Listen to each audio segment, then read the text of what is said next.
Well, I think cuts to public education here and across the country are a fact of life.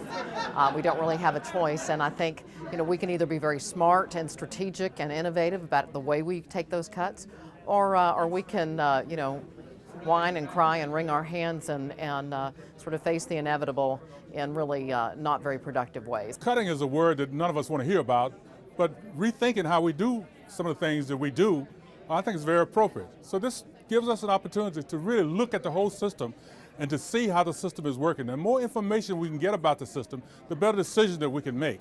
Either public education as an institution is going to change dramatically, or it's going to die, frankly. We cannot sustain this level of productivity at this price for very much longer. It will literally die of its own weight, in my opinion. I think here we are, 2011, and we're talking about accountability.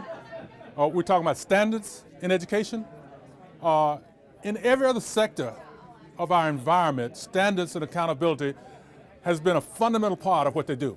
I think we're well behind other enterprises in our sector with standards and accountability. And so, yes, we need to improve and fly the airplane as we go, but I think radical change is what's in order, and that includes deregulation to the local level, so long as we're very accountability oriented as it relates to student achievement and student performance. And that starts with a good information management system to let us know how do we do, at what price.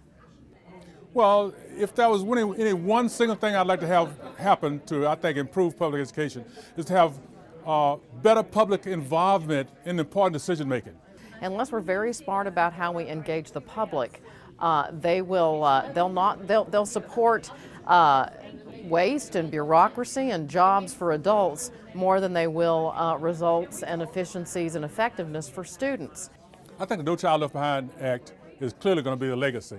And I think it was one of the most important federal policies since the 1965 Elementary and Secondary Education Act was enacted. Love it or hate it, you've heard of it, and it has really put the elephant on the table. We really talk much more strategically and importantly about student achievement for every single student.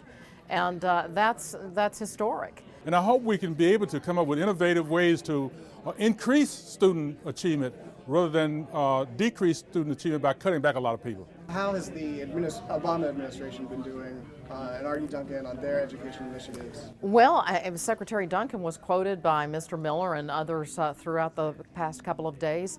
I'm really proud of some of the courageous steps that they've taken, where they've embraced accountability and transparency. They've started talking about teacher pay for performance and merit pay. They've talked about innovations like charter schools, a lot of things that frankly were invented and very similar to President Bush's agenda. So I think this is why I'm optimistic that we can come together and have a policy victory around education in the not too distant future.